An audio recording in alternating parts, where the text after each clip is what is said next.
Hello friends, welcome back to my channel. Friends, ಇವಾಗ ready ಆಗಿದ್ದೀವಿ. ಎಲ್ಲಿಗೆ ಹೋಗ್ತಾ ಇದ್ದೀವಿ ಅಂತ ಹೇಳ್ತೀನಿ. ಸೊ ಪಾಪುನ ಕೂಡ ರೆಡಿ ಮಾಡಿ ಆಗಿದೆ. ಸೊ ಇನ್ನು ಅವಳು ನೋಡಿ ಕೊಂಬಿಟ್ಕೊಂಡು ಆ ಕಡೆ ಈ ಕಡೆ ಹೋಗ್ತಾ ಇದ್ದಾಳೆ. ಸೊ ನಾವು ಎಲ್ಲಿಗೆ ಹೋಗ್ತಾ ಇದ್ದೀವಿ ಅಂತ ಫಸ್ಟ್ ಹೇಳ್ಬಿಡ್ತೀನಿ. ನಾವು ಇವಾಗ ಸುಬ್ರಹ್ಮಣ್ಯಕ್ಕೆ ಹೋಗ್ತಾ ಇದ್ದೀವಿ, ಸುಬ್ರಹ್ಮಣ್ಯ ಟೆಂಪಲ್ಗೆ. ಸೊ ಬನ್ನಿ, ನಮ್ಮ ಜೊತೆ ನೀವನ್ನು ಕರ್ಕೊಂಡು ಹೋಗ್ತೀನಿ.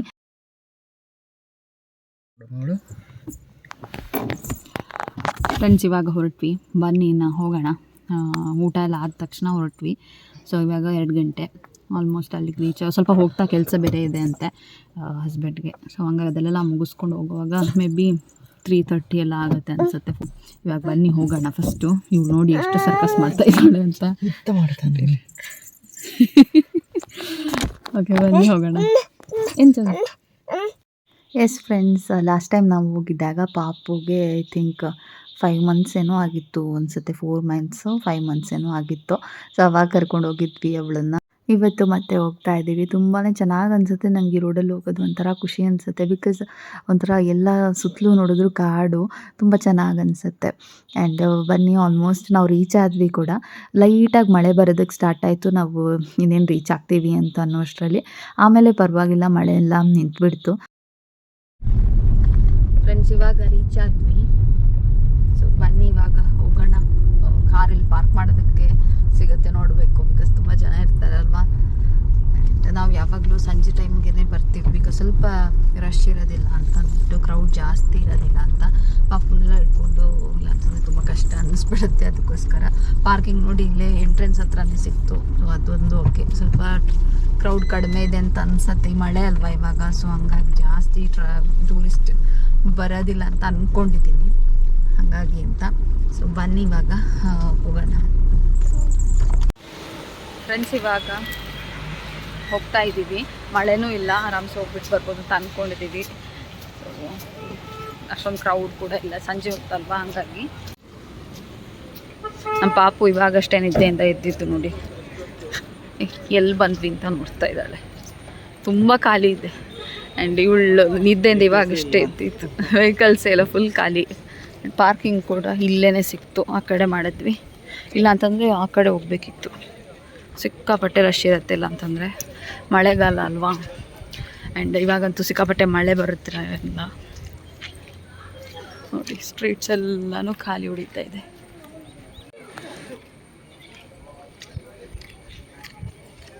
ಫ್ರೆಂಡ್ಸ್, ನೋಡಿ ಎಷ್ಟು ದೂರ ಇದ್ದಾರೆ, ನೋಡಿ ಎಷ್ಟು ಸ್ಪೀಡ್ ಹೋಗ್ತಾ ಇದ್ದಾರೆ ಅಂತ. ನಾನು ಇಲ್ಲಿ ಹಿಂದೆ ಕಡೆಯಿಂದ ನಿಧಾನಕ್ಕೆ ಬರ್ತಾಯಿದ್ದೀನಿ. ನನ್ನಂತೂ ಹಿಡಿಯೋದಕ್ಕಾಗೋದಿಲ್ಲ, ಅದು ಬೇರೆ ಹಿಂಗಾಗ್ಬಿಟ್ಟಿದೆ.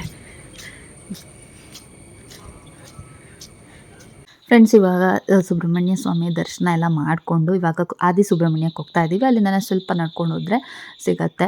ದರ್ಶನ ಎಲ್ಲ ಅಂತೂ ತುಂಬಾ ಚೆನ್ನಾಗಾಯಿತು. ನಾವು ಮೋಸ್ಟ್ ಆಫ್ ದ ಟೈಮ್ ನಾವು ಬರೋದೇ ಸಂಜೆ ಹೊತ್ತಿಗೆ ಬರ್ತೀವಿ, ಬಿಕಾಸ್ ತುಂಬ ಖಾಲಿ ಇರುತ್ತೆ. ಚೆನ್ನಾಗಿ ದೇವರ ದರ್ಶನ ಎಲ್ಲ ಆರಾಮ್ಸೆ ಚೆನ್ನಾಗಿ ಆಗುತ್ತೆ. ಆ್ಯಂಡ್ ಸ್ವಲ್ಪ ಹೊತ್ತಲ್ಲಿ ನಿಂತ್ಕೊಂಡು ದೇವ್ರನ್ನ ನೋಡೋದಕ್ಕೂ ಒಂಥರ ಖುಷಿ ಅನಿಸುತ್ತೆ. ಇಲ್ಲ ಅಂತಂದರೆ ಈ ಮಧ್ಯಾಹ್ನ ಟೈಮಲ್ಲೆಲ್ಲ ಹೋದರೆ ಸಿಕ್ಕಾಪಟ್ಟೆ ಜನರಿರ್ತಾರೆ. ಆ್ಯಂಡ್ ನಮಗೆ ದರ್ಶನ ಕೂಡ ಚೆನ್ನಾಗಿ ಮಾಡೋದಕ್ಕಾಗೋದಿಲ್ಲ. ಹಾಗಾಗಿ ನಾವು ಮೋಸ್ಟ್ ಆಫ್ ದ ಟೈಮ್ ಈ ಥರ ಸಂಜೆ ಹೊತ್ತಲ್ಲೇ ಬರ್ತೀವಿ. ತುಂಬ ಖುಷಿ ಅನಿಸುತ್ತೆ ನಮಗೆ. ಆ್ಯಂಡ್ ದರ್ಶನ ಎಲ್ಲ ತುಂಬ ಚೆನ್ನಾಗಿ ಆಗುತ್ತೆ ಅಲ್ವಾ, ಆವಾಗ ತುಂಬ ಖುಷಿ ಅನಿಸುತ್ತೆ. ಸೊ ಹಾಗೆಯೇ ಇವತ್ತು ಕೂಡ ಬಂದಿದ್ವಿ. ದರ್ಶನ ಅಲ್ಲಿ ಮಾಡಿಕೊಂಡು ಇವಾಗ ಆದಿ ಸುಬ್ರಹ್ಮಣ್ಯ ಹತ್ರ ಹೋಗ್ತಾ ಇದ್ದೀವಿ. ಇಲ್ಲಂತೂ ಸ್ಟ್ರೀಟ್ಸ್ ನೋಡೋದಕ್ಕೆ ನಂಗೆ ತುಂಬ ಇಷ್ಟ ಆಗುತ್ತೆ. ಈ ಸ್ಟ್ರೀಟ್ ಸೈಡಲ್ಲೆಲ್ಲ ಈ ಥರ ಶಾಪ್ಸ್ ಹಾಕಿರ್ತಾರೆ ಅಲ್ವಾ, ನನಗೆ ಎಲ್ಲೇ ಹೋದ್ರೂ ನಂಗೆ ತುಂಬ ಇಷ್ಟ ಆಗುತ್ತೆ. ನೋಡ್ಕೊಂಡು ಹೋಗೋದು ಸಖತ್ತಾಗಿರುತ್ತೆ. ಯಾರಿಗೆಲ್ಲ ನಂತರ ಈ ಥರ ಶಾಪ್ಸ್ ಎಲ್ಲ ನೋಡ್ಕೊಂಡು ಹೋಗೋದಕ್ಕೆ ಇಷ್ಟ ಆಗುತ್ತೆ ಅಂತ ಕಮೆಂಟ್ ಮಾಡಿ ತಿಳಿಸಿ. ನನಗಂತೂ ಈ ಜಾತ್ರೆ ಆಗಿರ್ಬೋದು, ಈ ಥರ ಎಲ್ಲ ಚಿಕ್ಕ ಪುಟ್ಟ ಸ್ಟಾಲ್ಸ್ ಎಲ್ಲ ಇರುತ್ತೆ ಅಲ್ವಾ, ಅದನ್ನೆಲ್ಲ ನೋಡಿಕೊಂಡು ನಾನು ಒಂಥರ ಎಂಜಾಯ್ ಮಾಡ್ತೀನಿ ಅದನ್ನು ನೋಡೋದನ್ನು. ನಂಗೆ ತುಂಬಾ ಇಷ್ಟ ಅದಂತೂ. ಇಲ್ಲೂ ಅಷ್ಟೇ ತುಂಬ ಚೆನ್ನಾಗಿ ದರ್ಶನ ಎಲ್ಲ ಮಾಡಿಕೊಂಡು ಇವಾಗ ವಾಪಸ್ ಹೊರಟ್ವಿ. ಹೋಗ್ತಾ ಪಾಪುಗೆ ಏನಾದರೂ ತೊಗೊಳ್ಬೇಕು, ಹಾಗೆ ಸುಮ್ಮನೆ ಬಂದಿದ್ವಿ ಅಲ್ವಾ, ಹಾಗಾಗಿ ಏನಾದರೂ ಟಾಯ್ಸು ಏನಾದರೂ ಒಂದು ತೊಗೊಳ್ತೀವಿ. ಯೂಶ್ವಲಿ ಏನಾದರೂ ಈ ಥರ ಹೊರಗಡೆ ಎಲ್ಲಾದರೂ ಹೋದಾಗ ಅವಳಿಗೆ ಅಂತ ಏನಾದರೂ ನೆನಪಿಗಿರುತ್ತೆ ಅಂತ ಅಂದ್ಬಿಟ್ಟು. ಸೊ ನೋಡಬೇಕು, ಏನಾದರೂ ಒಂದು ತೊಗೊಳ್ಳೋಣ ಅಂತ. ಹಾಗೆ ಇವಳಂತೂ ಇಲ್ಲಿ ನೀರು ಬರ್ತಾ ಇದ್ವಲ್ವಾ, ಸೊ ಅದು ನೋಡಿ ಸಿಕ್ಕಾಪಟ್ಟೆ ಖುಷಿಪಟ್ಲು. ಅಲ್ಲಿ ಒಂದು ಸ್ವಲ್ಪ ಒಂದು ಪೈಪಲ್ಲೇನೋ ನೀರು ಬರ್ತಾಯಿತ್ತು, ಅದನ್ನು ನೋಡಿಬಿಟ್ಟು ತುಂಬ ಎಂಜಾಯ್ ಮಾಡ್ತಾಯಿದ್ಲು ಅವಳಂತೂ. ಹಾಗೆಯೇ ದೇವರ ದರ್ಶನ ಎಲ್ಲ ಮಾಡಿಕೊಂಡು ಪ್ರಸಾದ ಎಲ್ಲ ತೊಗೊಂಡು ಇವಾಗ ಹೊರಟ್ವಿ. ಅದೇ ಫ್ರೆಂಡ್ಸ್, ಇವಾಗ ದರ್ಶನ ಎಲ್ಲ ಮುಗಿಸ್ಕೊಂಡು ಪ್ರಸಾದ ಎಲ್ಲ ತೊಗೊಂಡು ಇವಾಗ ವಾಪಸ್ ಹೊರಟ್ವಿ. ಇನ್ನು ಇಲ್ಲಿಂದ ಅಮ್ಮನ ಮನೆಗೆ ಹೋಗೋದು, ಅಲ್ಲೊಂದು ಪ್ರಸಾದ ಕೊಟ್ಬಿಟ್ಟು ಮತ್ತೆ ನಮ್ಮ ಮನೆಗೆ ಹೋಗೋದು ಅಂತ ಅಂದ್ಕೊಂಡಿದ್ದೀವಿ. ಸೊ ಅಮ್ಮನ ಮನೆಗೆ ಹೋಗ್ತಾ ದಾರಿನೇ ಆಗುತ್ತೆ. ಸೊ ಹಾಗಾಗಿ ಪಾಪು ಸೌತೆಕಾಯಿ ಹಾಯ್ ಮಾಡ್ತಿದ್ದಾಳೆ. ಆ್ಯಂಡ್ ಅವಳು ಸೌತೆಕಾಯಿ ತಿಂತಾ ಇದ್ದಾಳೆ. ಇಲ್ಲೇ ಬರ್ತಾ ತೊಗೊಂಡಿದ್ವಿ ಸೌತೆಕಾಯಿ, ಮಾವಿನಕಾಯಿ, ಉಪ್ಪು ಖಾರ ಹಾಕಿ ಕೊಡ್ತಾರಲ್ವ, ಸೊ ಅದನ್ನು ತೊಗೊಂಡಿದ್ದಾಳೆ. ಆ್ಯಂಡ್ ಬರ್ತಾನೆ ನಿದ್ದೆ ಮಾಡಿದ್ಲು ಅಲ್ವಾ, ಹಂಗಾಗಿ ಇವಾಗಿನೂ ನಿದ್ದೆ ಮಾಡೋದಿಲ್ಲ ಅನ್ಸುತ್ತೆ. ಬನ್ನಿ ಇವಾಗ ಫಸ್ಟ್ ನಾವು ಅಮ್ಮನ ಮನೆಗೆ ಹೋಗೋಣ. ಇನ್ನು ಸ್ವಲ್ಪ ದೂರ ಇದೆ ಇಲ್ಲಿಂದ. ರೈಲು ನೋಡ್ಕಂದ, ಎಲ್ಲಿದ್ದು ರೈಲು?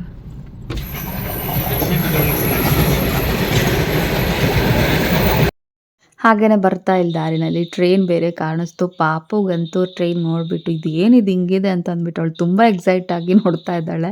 ಬಿಕಾಸ್ ಅವಳು ಫಸ್ಟ್ ಟೈಮ್ ನೋಡ್ತಾ ಇರೋದು ಟ್ರೈನನ್ನು. ಫೋನಲ್ಲಾದರೂ ಒಂದೆರಡು ಸತಿ ನೋಡಿದ್ಲು, ಬಟ್ ನಿಜವಾಗ್ಲೂ ಅವರು ಟ್ರೈನ್ ನೋಡ್ತಾ ಇರೋದಿದೆ ಫಸ್ಟ್. ಸೊ ಅವಳು ತುಂಬ ಖುಷಿ ಆಯಿತು ನೋಡಿಬಿಟ್ಟು. ಹಾಗೆ ಇವಾಗ ಅಮ್ಮನ ಮನೆ ಕೂಡ ರೀಚ್ ಆದ್ವಿ. ಇನ್ನು ಇಲ್ಲೊಂದು ಸ್ವಲ್ಪ ಹೊತ್ತು ಇದ್ಬಿಟ್ಟು ಮತ್ತೆ ಹೊರಡಬೇಕು.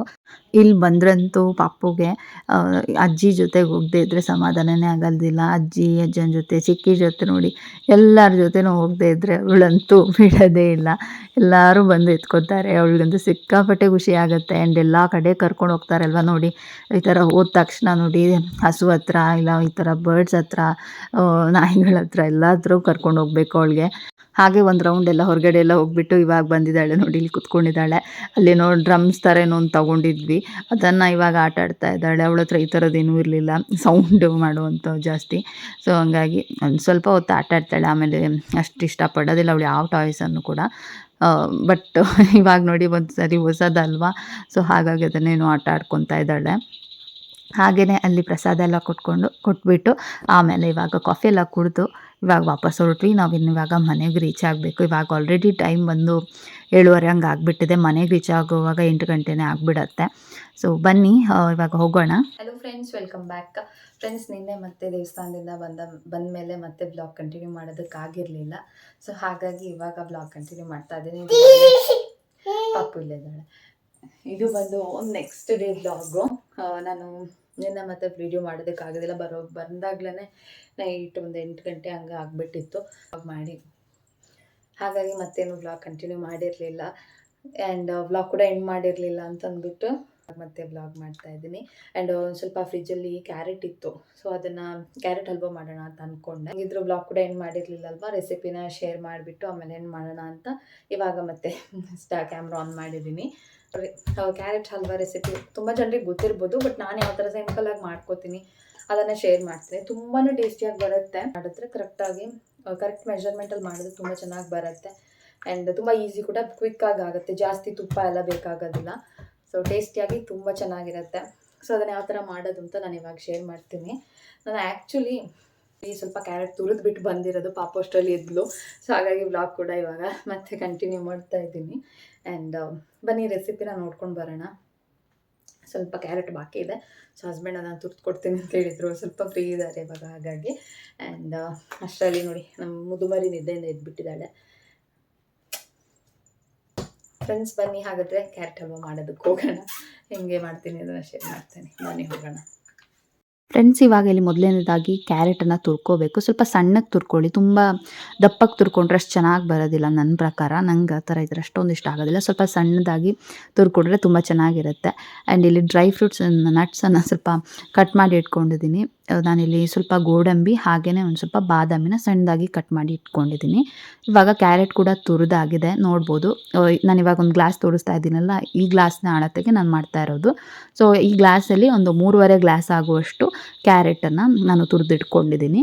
ಸೊ ಇವಾಗ ಫಸ್ಟು 1 ಸ್ಪೂನ್ ಆಗುವಷ್ಟು ತುಪ್ಪನ ಒಂದು ಬಾಣಲಿಗೆ ಹಾಕಿ, ಸ್ವಲ್ಪ ದಪ್ಪ ತಳ ಇರೋದಾದರೆ ಒಳ್ಳೆಯದು. ಸ್ವೀಟೆಲ್ಲ ಮಾಡೋವಾಗ ಸ್ವಲ್ಪ ದಪ್ಪ ತಳ ಇರೋ ಬಾಣಲಿ ಹಾಕಿದ್ರೆ ಬೇಗ ತಳ ಹಿಡ್ಕೊಳ್ಳೋದಿಲ್ಲ, ಸೊ ಚೆನ್ನಾಗಾಗತ್ತೆ. ಹಾಗಾಗಿ ಇವಾಗ ಒಂದು ಬಾಣಲಿಗೆ ಸ್ವಲ್ಪ ತುಪ್ಪ ಹಾಕಿಬಿಟ್ಟು 1 ಸ್ಪೂನ್ ಅಷ್ಟು ಹಾಕ್ಕೊಂಡಿದ್ದೀನಿ. ಅದಕ್ಕೊಂದು ಸ್ವಲ್ಪ ನಾವೇನು ಡ್ರೈ ಫ್ರೂಟ್ಸ್ ಎಲ್ಲ ಏನು ಕಟ್ ಮಾಡಿ ಹಾಕ್ಕೊಂಡಿದ್ದೀವಿ, ಸೊ ಅದನ್ನು ಸೇರಿಸ್ಬಿಟ್ಟು ಚೆನ್ನಾಗಿ ಹುರಿಬೇಕು. ಸ್ವಲ್ಪ ಮೀಡಿಯಮ್ ಫ್ಲೇಮಲ್ಲಿ ಹುರ್ಕೊಳ್ಳಿ. ಮೀಡಿಯಮ್ ಫ್ಲೇಮಲ್ಲಿ ಹುರ್ಕೊಳ್ಳೋದ್ರಿಂದ ಅದು ಚೆನ್ನಾಗಿ ಕ್ರಿಸ್ಪಿ ಆಗುತ್ತೆ. ಆ್ಯಂಡ್ ಅದೊಂದು ಫ್ಲೇವರ್ ತುಂಬ ಚೆನ್ನಾಗಿರುತ್ತೆ. ತುಂಬ ಹೈ ಫ್ಲೇಮಲ್ಲಿ ಇಟ್ಬಿಟ್ಟು ಹುರಿದ್ರೆ ಅದು ಒಂಥರ ಕಪ್ಪಗಾಗುತ್ತೆ ಬೇಗ, ಬಟ್ ಅದು ಟೇಸ್ಟ್ ಅಷ್ಟು ಚೆನ್ನಾಗಿರಲ್ಲ ಅಂತ ನನಗನ್ಸುತ್ತೆ. ಸೊ ಹಾಗಾಗಿ ಸ್ವಲ್ಪ ಲೋ ಟು ಮೀಡಿಯಮ್ ಫ್ಲೇಮಲ್ಲಿ ಹುರ್ಕೊಂಡು ನೋಡಿ ಈ ಥರ ಸ್ವಲ್ಪ ಕಲರ್ ಚೇಂಜ್ ಆದಮೇಲೆ ಎತ್ತಿಟ್ಕೊಳ್ತಾ ಇದ್ದೀನಿ. ಅದು ತುಪ್ಪ ಬಿಟ್ಟು ಜಸ್ಟ್ ಆ ಹೋಳುಗಳೇನಿದೆ ಅದನ್ನು ಮಾತ್ರ ಎತ್ತಿಟ್ಕೊಳ್ತಾ ಇದ್ದೀನಿ. ಅದೇ ಬಾಣಲಿನಲ್ಲಿ ಸ್ವಲ್ಪ ತುಪ್ಪ ಉಳಿದಿರುತ್ತಲ್ವ, ಅದಕ್ಕಿಂತ ಒಂದು ಸ್ಪೂನ್ ಆಗೋವಷ್ಟು ತುಪ್ಪನ ಸೇರಿಸ್ಕೊಂಡು ನಾನಿವಾಗ ತುರಿದಿರೋವಂಥ ಕ್ಯಾರೆಟ್ ಏನಿದೆ ಅದನ್ನು ಇದಕ್ಕೆ ಹಾಕ್ಬಿಟ್ಟು ಚೆನ್ನಾಗಿ ಬಾಡಿಸ್ಕೊಳ್ತೀನಿ. ಸೊ ಈ ಥರ ಮಾಡೋದ್ರಿಂದ ಅದರ ಹಸಿ ವಾಸನೆ ಎಲ್ಲ ಹೋಗುತ್ತೆ. ಸೊ ಅಷ್ಟು ಹೊತ್ತು ನಾವು ಇದನ್ನು ಚೆನ್ನಾಗಿ ಫ್ರೈ ಮಾಡ್ಕೊಳ್ತಾ ಇರಬೇಕು. ಸೊ ಇದು ನೀಟಾಗಿ ಫ್ರೈ ಮಾಡಿದಾಗ ಇದು ಕಲರ್ ಚೇಂಜ್ ಆಗುತ್ತೆ ಆ್ಯಂಡ್ ಸ್ವಲ್ಪ ಕುಕ್ ಆಗುತ್ತೆ. ಇವಾಗ ಹಸಿ ಇದೆ ಅಲ್ವಾ, ಇದು ಫ್ರೈ ಮಾಡ್ತಾ ಮಾಡ್ತಾ ಸ್ವಲ್ಪ ಕಲರ್ ಕೂಡ ಚೇಂಜ್ ಆಗುತ್ತೆ, ಒಂದು ಸ್ವಲ್ಪ ಯೆಲ್ಲೋಯಿಶ್ ಬರುತ್ತೆ ನೋಡಿ. ಕ್ವಾಂಟಿಟಿ ಕೂಡ ಸ್ವಲ್ಪ ಕಡಿಮೆ ಆಗಿದೆ ಆ್ಯಂಡ್ ಈ ಥರ ಆದಾಗ ಸ್ವಲ್ಪ ಬೆಂದಿರುತ್ತೆ ಕೂಡ. ಇದು ತುರ್ತಿರ್ತೀವಲ್ವ, ಸ್ವಲ್ಪ ಕ್ವಿಕ್ಕಾಗೇ ಬೇಯುತ್ತೆ. ಈ ಥರ ಒಂದು 10 ನಿಮಿಷ ಚೆನ್ನಾಗಿ ಹುರಿಬೇಕು. ಸ್ವಲ್ಪ ಮೀಡಿಯಮ್ ಫ್ಲೇಮಲ್ಲಿ ಇಟ್ಕೊಂಡ್ರೆ ಸಾಕು, ತುಂಬ ಲೋ ಫ್ಲೇಮ್ ಏನು ಇಡಬೇಕಾಗಿಲ್ಲ. ಸ್ವಲ್ಪ ಹುರಿದಾದ ನಂತರ ನೋಡ್ಬೋದು ಇವಾಗ ಸ್ವಲ್ಪ ಕ್ವಾಂಟಿಟಿ ಕೂಡ ಕಡಿಮೆ ಆಗಿದೆ ಆ್ಯಂಡ್ ಇವಾಗ ಇದಕ್ಕೆ ನಾವು ಅಳತೆಗೆ ತೊಗೊಂಡಿದ್ವಲ್ಲ ಗ್ಲಾಸು, ಅದೇ ಗ್ಲಾಸಲ್ಲೇ ನಾನು 1.5 ಗ್ಲಾಸ್ ಆಗುವಷ್ಟು ಹಾಲನ್ನು ಸೇರಿಸ್ಕೊಳ್ತಾ ಇದ್ದೀನಿ. ಇದು ಕಾಯಿಸಿ ಆರಿಸಿರುವಂಥ ಹಾಲು. ಸೊ ಬೆಚ್ಚಗಿದ್ರೂ ಪರವಾಗಿಲ್ಲ, ಹಾಗೆಯೇ ಹಾಕ್ಕೊಂಡ್ರೆ ಆಯಿತು. ಕಾಯಿಸ್ಕೊಳ್ಳಿ ಆಮೇಲೆ ಹಾಕ್ಕೊಳ್ಳಿ. ಸೊ 1.5 ಲೋಟದಷ್ಟು ನಾನು ಹಾಲನ್ನು ಹಾಕಿದ್ದೀನಿ. ನೀವು ಎಷ್ಟು ಕ್ವಾಂಟಿಟಿ ತೊಗೊಂಡಿರ್ತೀರ ಸೇಮ್ ಅದರ ಅಳತೆಗೆ ನಾನು ಹೇಳ್ತಾ ಇರೋದು. ನೀವು ಯಾವ ಪಾತ್ರೆ ತೊಗೊಂಡಿರ್ತೀರ ಅಳತೆಗೆ, ಸೊ ಅದರಲ್ಲೇ 1.5 ಗ್ಲಾಸಷ್ಟು ಹಾಲನ್ನು ಸೇರಿಸಿದ್ದೀನಿ ಇಲ್ಲಿವಾಗ. ಸೊ ಅದನ್ನು ಸೇರಿಸ್ಬಿಟ್ಟು ಸ್ವಲ್ಪ ಒಂದು ಕುದಿ ಬರೋ ತನಕ ಹೈ ಫ್ಲೇಮಲ್ಲಿಟ್ಟು, ಆಮೇಲೆ ಕುದಿ ಬಂದ ನಂತರ ಒಂದು ಸರಿ ಈ ಥರ ಚೆನ್ನಾಗಿ ಮಿಕ್ಸ್ ಮಾಡಿ ಲೋ ಫ್ಲೇಮಲ್ಲಿಟ್ಟು ಚೆನ್ನಾಗಿ ಒಂದು 10 ನಿಮಿಷ ಚೆನ್ನಾಗಿ ಬೇಯಿಸಬೇಕು. ನೋಡ್ಬೋದು ಕಲರ್ ಹೆಂಗೆ ಬಂದಿದೆ ಅಂತ. ನಾನು ಕೇಸರಿ ಆಗಲಿ ಬೇರೆ ಏನೂ ಕಲರ್ ಕೂಡ ಹಾಕಿಲ್ಲ. ಈ ಕ್ಯಾರೆಟಲ್ಲಿ ತುಂಬ ಚೆನ್ನಾಗಿ ಕಲರ್ ಬರುತ್ತೆ ನೋಡ್ಬೋದು, ತುಂಬ ಚೆನ್ನಾಗಿ ಕೇಸರಿ ಹಾಲು ಥರ ಕಲರ್ ಬಂದುಬಿಟ್ಟಿದೆ. ಸೊ ಅದೊಂಥರ ಚೆನ್ನಾಗಿ ಅನಿಸುತ್ತೆ ನೋಡೋವಾಗ. ಇವಾಗ ಲೋ ಫ್ಲೇಮ್ ಮಾಡಿಬಿಟ್ಟು ಮುಚ್ಚಿ ಒಂದು 10 ನಿಮಿಷ ಸ್ವಲ್ಪ ಮೀಡಿಯಮ್ ಟು ಲೋ ಫ್ಲೇಮಲ್ಲೇ ಬೇಯಿಸ್ಕೊಳ್ತಾ ಇದ್ದೀನಿ. ಇವಾಗ ಇದು ಚೆನ್ನಾಗಿ ಬೇಯಬೇಕು. ಚೆನ್ನಾಗಿ ಬೆಂದಿದೆ ಅಂತ ಅಂದಾಗ ಸ್ವಲ್ಪ ಇನ್ನು ನೋಡಿ ಹಾಲು ಮಿಕ್ಕಿದೆ. ಸೊ ಇದನ್ನು ಸ್ವಲ್ಪ ಆರಿಸ್ಬೇಕು. ಜಸ್ಟ್ ಹಾಗೇ ಮೀಡಿಯಮ್ ಫ್ಲೇಮಲ್ಲಿ ಇಟ್ಬಿಟ್ಟು ಸ್ವಲ್ಪ ಹೊತ್ತು ಓಪನ್ ಮಾಡಿಟ್ರೆ ಸಾಕು, ಚೆನ್ನಾಗಿ ಬೆಂದಿರುತ್ತೆ ಅಲ್ಲ ಆಲ್ರೆಡಿ. ಸೊ ಅದು ಹಾಲು ಕೂಡ ಸ್ವಲ್ಪ ಇರೋದು ಆರಿಬಿಡತ್ತೆ. ಅದಾದ ನಂತರ ನಾವಿವಾಗ ಇದನ್ನು ಸಕ್ಕರೆನ ಆ್ಯಡ್ ಮಾಡಬೇಕು. ನೋಡ್ಬೋದು ಇವಾಗ ಕ್ವಾಂಟಿಟಿ ಎಷ್ಟು ಕಡಿಮೆ ಆಗಿದೆ ಅಂತ. ಆವಾಗಲೇ ಸ್ವಲ್ಪ ಜಾಸ್ತಿನೇ ಇತ್ತು ನೋಡ್ಬೋದು. ಆ್ಯಂಡ್ ಹಾಲು ಕೂಡ ಇವಾಗ ನೋಡಿ ಆಲ್ಮೋಸ್ಟ್ ಆರಿದೆ. ಇವಾಗ ಇನ್ನೂ ಒಂದು ಸ್ವಲ್ಪ ಬಾಕಿ ಇದೆ. ಸ್ವಲ್ಪ ಈ ಥರ ಕೈ ಆಡಿಸ್ತಾ ಅದು ಫುಲ್ಲು ಡ್ರೈ ಆಗಬೇಕು. ಅಷ್ಟಾದ ನಂತರ ನಾವಿವಾಗ ಸಕ್ಕರೆನ ತೊಗೊಳ್ತಾ ಇದ್ದೀನಿ. ಸಕ್ಕರೆ ನಾನಿಲ್ಲಿ ಸೇಮ್ ಗ್ಲಾಸಲ್ಲೇ 1.5 ಗ್ಲಾಸಷ್ಟು ತೊಗೊಂಡಿದ್ದೀನಿ. ನಾನು 3.5 ಗ್ಲಾಸಷ್ಟು ಕ್ಯಾರೆಟ್ಗೆ 1.5 ಗ್ಲಾಸಷ್ಟು ಹಾಲು, 1.5 ಗ್ಲಾಸಷ್ಟು ಸಕ್ಕರೆನ ಯೂಸ್ ಮಾಡ್ತಾ ಇದ್ದೀನಿ, ಅರ್ಧದಷ್ಟು. ಸೊ ಬಿಕಾಸ್ ಅದು ಬೆಂದು ಸ್ವಲ್ಪ ಅರ್ಧದಷ್ಟು ಆಗುತ್ತೆ, ಹಾಗಾಗಿ ಸ್ವಲ್ಪ ಚೆನ್ನಾಗಿ ಬೇಯಬೇಕು, ಇಲ್ಲ ಅಂತಂದ್ರೆ ಟೇಸ್ಟ್ ಇರೋದಿಲ್ಲ. ಹಾಗೆಯೇ ಸ್ವಲ್ಪ ಏಲಕ್ಕಿ ಕೂಡ ಕುಟ್ಟಿ ಪುಡಿ ಮಾಡಿ ಅದನ್ನು ಕೂಡ ಸೇರಿಸ್ಕೊಂಡೆ. ಇವಾಗ ಇಲ್ಲಿ ಸಕ್ಕರೆ 1.5 ಗ್ಲಾಸಷ್ಟು ಹಾಕ್ತಾ ಇದ್ದೀನಿ. ಹಾಲು ಫುಲ್ ಆರಿದೆ ಅದರಲ್ಲಿ ಹಾಕಿರೋದು. ಸೊ ಹಾಗಾಗಿ ಇವಾಗ ಸಕ್ಕರೆ ಕೂಡ ಸೇರಿಸ್ಬಿಟ್ಟು ಚೆನ್ನಾಗಿ ಮಿಕ್ಸ್ ಮಾಡ್ತಾ ಇದ್ದೀನಿ. ಸಕ್ಕರೆ ಹಾಕಿದ ತಕ್ಷಣ ಅದು ಮತ್ತೆ ನೀರು ಬಿಟ್ಕೊಂಡು ಬರ್ತದೆ, ಕರಗುತ್ತೆ ಅಲ್ವಾ. ಸೊ ಹಾಗಾಗಿ ನೋಡಿ ಇವಾಗ ಮತ್ತೆ ಇಷ್ಟು ಅದು ನೀರು ಆಗಿಬಿಟ್ಟಿದೆ. ಸೊ ಇವಾಗಿನ ಅದು ಚೆನ್ನಾಗಿ ಕುದಿಬೇಕು. ಸೊ ಕುದೀತಾ ಅವಾಗ ಮಿಕ್ಸ್ ಮಾಡಬೇಕು. ತುಂಬ ಜಾಸ್ತಿ ಟೈಮ್ ಇಡಿಸೋದಿಲ್ಲ, ಒಂದು ಅರ್ಧ ಮುಕ್ಕಾಲು ಗಂಟೆನಲ್ಲೆಲ್ಲ ಮಾಡಿಬಿಡ್ಬೋದು ಇದನ್ನು. ತುಂಬ ಚೆನ್ನಾಗಾಗುತ್ತೆ ಮಾತ್ರ. ಇದೇ ಪ್ರೊಸೀಜರನ್ನು ಫಾಲೋ ಮಾಡಿ, ಸಕ್ಕತ್ತಾಗಿ ಟೇಸ್ಟಿಯಾಗಿ ಬರುತ್ತೆ. ಸೊ ಇದನ್ನು ಈ ಥರ ಚೆನ್ನಾಗಿ ಫ್ರೈ ಮಾಡ್ತಾ ಇದ್ದೀನಿ ನಾನಿವಾಗ. ಇವಾಗ ನೋಡ್ಬೋದು ಸಕ್ಕರೆ ನಾವು ಹಾಕಿರೋದು ಕೂಡ ಫುಲ್ ಆರಿದೆ ಆ್ಯಂಡ್ ಚೆನ್ನಾಗಿ ಪಾಕ ಥರ ಬಂದಿದೆ. ಈಗ ನಾವೇನು ಡ್ರೈ ಫ್ರೂಟ್ಸನ್ನು ಕಟ್ ಮಾಡಿ ಹುರಿದಿರ್ತೀವಲ್ವ, ಅದನ್ನು ಇವಾಗ ಸೇರಿಸ್ಕೊಳ್ತಾ ಇದ್ದೀನಿ. ಅದು ಅಷ್ಟೇ ಗೋಲ್ಡನ್ ಕಲರ್ ಬಂದಿದೆ, ತುಂಬ ಕ್ರಂಚಿಯಾಗಿ ತುಂಬ ಚೆನ್ನಾಗಿರುತ್ತೆ. ಇದನ್ನು ಆದಷ್ಟು ಲಾಸ್ಟಲ್ಲಿ ಸೇರಿಸಿ, ಇನ್ನೇನು ಕೆಳಗಡೆ ಇಳಿಸ್ತೀರಾ ಅಂತ ಅಂದಾಗ ಸೇರಿಸ್ಕೊಂಡ್ರೆ ಸಾಕು, ಇಲ್ಲ ಅಂತಂದರೆ ಆ ಕ್ರಂಚಿನೆಸ್ ಹೋಗಿಬಿಡತ್ತೆ. ಸೊ ಟೇಸ್ಟ್ ಅಂತೂ ತುಂಬಾ ಚೆನ್ನಾಗಿರುತ್ತೆ. ಆದಷ್ಟು ಗೋಡಂಬಿ ಮತ್ತು ಬಾದಾಮಿನೇ ಹಾಕ್ಕೊಳ್ಳಿ, ದ್ರಾಕ್ಷಿ ಹಾಕ್ಕೊಂಡ್ರೆ ಅಷ್ಟು ಚೆನ್ನಾಗಿರೋದಿಲ್ಲ ಹಲ್ವಕ್ಕೆಲ್ಲ. ಸೊ ಫೈನಲಿ ನೋಡಿ ಕ್ಯಾರೆಟ್ ಹಲ್ವ ಸೂಪರಾಗಿ ರೆಡಿ ಆಗಿದೆ. ನೋಡಿ ಈ ಥರ ತುಂಬ ಚೆನ್ನಾಗಾಗಿತ್ತು ಮಾತ್ರ, ಸೂಪರ್ ಟೇಸ್ಟಿಯಾಗಿ. ನಾನು ಯೂಶ್ವಲಿ ಸ್ವೀಟಲ್ಲಿ ಅಷ್ಟಾಗಿ ಮಾಡಿ ನಂಗೆ ಅಭ್ಯಾಸ ಇಲ್ಲ, ಕೆಲವೊಂದು ಸ್ವೀಟನ್ನು ನಂಗೆ ಮಾಡಿ ಗೊತ್ತಿದೆ ಅಷ್ಟೇ. ಸೊ ಹಾಗಾಗಿ ಈ ರೆಸಿಪಿನ ನಿಮ್ಮ ಜೊತೆ ಶೇರ್ ಮಾಡಿದ್ದೀನಿ. ಈ ಥರ ಕ್ಯಾರೆಟ್ ಹಲ್ವನ ಒಂದ್ಸರಿ ಮನೆಯಲ್ಲಿ ಟ್ರೈ ಮಾಡಿ ನೋಡಿ, ಮತ್ತೆ ಕ್ಯಾರೆಟ್ ತಂದಾಗೆಲ್ಲ ಮಾಡ್ತೀರಾ, ಅಷ್ಟು ಚೆನ್ನಾಗಿರುತ್ತೆ. ಹಾಗೆಯೇ ಈ ಸ್ವೀಟ್ ರೆಸಿಪಿಯೊಂದಿಗೆ ಈ ವ್ಲಾಗನ್ನು ಕೂಡ ಇಲ್ಲಿಗೆ ಎಂಡ್ ಮಾಡ್ತಾ ಇದ್ದೀನಿ. ವ್ಲಾಗ್ ಇಷ್ಟ ಆದರೆ please like, share, comment and subscribe ಮಾಡದೆ ನೋಡ್ತಾ ಇದ್ದರೆ ಸಬ್ಸ್ಕ್ರೈಬ್ ಮಾಡಿ, ಸಪೋರ್ಟ್ ಮಾಡಿ. ಸಿಗೋಣ ಇನ್ನೊಂದು ವಿಡಿಯೋದೊಂದಿಗೆ. ಅಲ್ಲಿ ತನಕ take care and bye. Thanks for watching.